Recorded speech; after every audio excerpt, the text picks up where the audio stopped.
Katika miaka ya karibuni, jina la Somalia limekuwa likitajwa mara kwa mara katika siasa za Marekani, hasa linapotoka kwa rais wa Marekani Donald Trump. Lakini swali kubwa linabaki. Kwa nini mara nyingi kauli zake zinawalenga wa Somali na hasa wale wanaoishi Minnesota? Donald Trump amedai kwamba asilimia kubwa ya kile alichokieleza kama udanganyifu ama fraud za Minnesota unasababishwa na watu aliowataja kuwa waliingia Marekani kinyume cha sheria kutoka Somalia. Trump pia alimlenga mbunge Ilhan Omar akimtuhumu kutokuwa na shukrani na kumuhusisha na madai ya ulaghai. Aidha, alirejea uvumi wa zamani kuhusu maisha yake binafsi ambapo inaposemekana kwamba Omar aliolewa na brother yake, jambo ambalo limekuwa likikanushwa mara kwa mara. Hata hivyo, wachambuzi wa masuala ya taarifa na taasisi za ukaguzi wa ukweli wamesema madai hayo hayana uthibitisho wa wazi na baadhi yake tayari yamewahi kupingwa hadharani. Ilhan Omar ni mbunge anayewakilisha jimbo la Minnesota. Ni miongoni mwa wanawake wa kwanza Waislamu kuchaguliwa bungeni Marekani. Alifika Marekani kama mkimbizi na kwa miaka ya karibuni amekuwa akipata mashambulizi ya kisiasa, hususan kutoka upande wa wafuasi wa Trump. Kauli yake sasa inaonekana kuendeleza mvutano wa muda mrefu kati ya Trump na Omar. Baadhi ya viongozi wa jamii huko Minnesota wamesema kauli kama hizi zinaweza kuongeza mgawanyiko na chuki dhidi ya wahamiaji. Kwa upande mwingine, wafuasi wa Trump wanasema anazungumzia masuala ya uhamiaji na uwajibikaji wa serikali. Minnesota ni moja ya maeneo yenye idadi kubwa zaidi ya Wasomali waliohamia Marekani. Wengi walifika kama wakimbizi, wakikimbia vita na kutafuta maisha salama. Leo wameanzisha biashara, misikiti, mashule na jumuiya zinazokuwa kwa kasi. Pia wameingia kwenye siasa, na mfano mkubwa ni mbunge Ilhan Omar aliyechaguliwa kwenda bungeni la Marekani.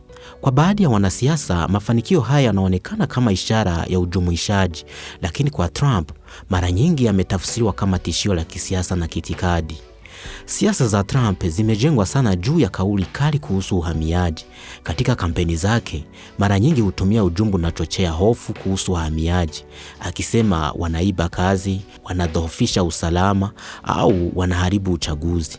Jamii ya Wasomali Minnesota imekuwa mfano rahisi kutumia kwenye hoja hizo. Ni jamii inayoonekana na msimamo huru kisiasa na mara nyingi haimuungi mkono. Kwa hiyo kuwashambulia kisiasa kunamrahisishia kupata uungwaji mkono kutoka kwa wapiga kura wake wanaochoka na uhamiaji. Mara kadhaa Trump ametaja Minnesota kidai kuwa kuna fraud kubwa, akihusisha swala hilo na wahamiaji kutoka Somalia. Ni kweli serikali imewahi kuchunguza baadhi ya kesi za udanganyifu kwenye programu za chakula, misaada ya daycare na fedha za kijamii. Baadhi ya watu binafsi walihusika, wengine wakashtakiwa. Lakini wachunguzi wanasema si wote waliokuwa wahamiaji na si jamii nzima ilihusika. Licha ya hilo, Trump mara nyingi hutumia matukio ya watu wachache kama ushahidi wa kushambulia kundi lote, jambo ambalo limekosolewa na viongozi wengi wa Minnesota. Uhusiano kati ya Trump na Ilhan Omar umekuwa mkali kwa miaka. Omar amekuwa mkosoaji wa sera zake za uhamiaji na Trump mara nyingi humshambulia hadharani, akimwita majina na hata kupendekeza arudi alikotoka. Kwa wafuasi wake, mashambulizi hayo ni siasa tu, lakini kwa jamii ya Wasomali yanaonekana kama kujengewa chuki na ubaguzi.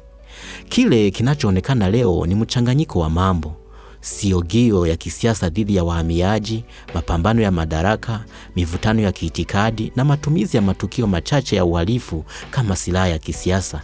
Kwa Trump, kuwalenga Wasomali kunamsaidia kuimarisha hoja yake ya kulinda mipaka, lakini kwa wataalamu wengi wa siasa, hii pia ni njia ya kuhamasisha wapiga kura kupitia hofu, si kupitia hoja. Jamii ya Wasomali nchini Marekani imepitia safari ndefu, kutoka makambi ya wakimbizi hadi bungeni, biashara na uongozi, lakini pia imekabiliwa na mashambulio ya kisiasa na maoni yanaowachora vibaya. Swali tunaloacha kwa mtazamaji ni hili: je, mjadala huu unalenga usalama au ni siasa zinazotumia jamii fulani kama alama ya lawama? Wakati mjadala ukiendelea, ukweli mmoja unabaki: kuhusu uhamiaji, tunahitaji data, uadilifu na majadiliano ya haki badala ya lawama za jumla.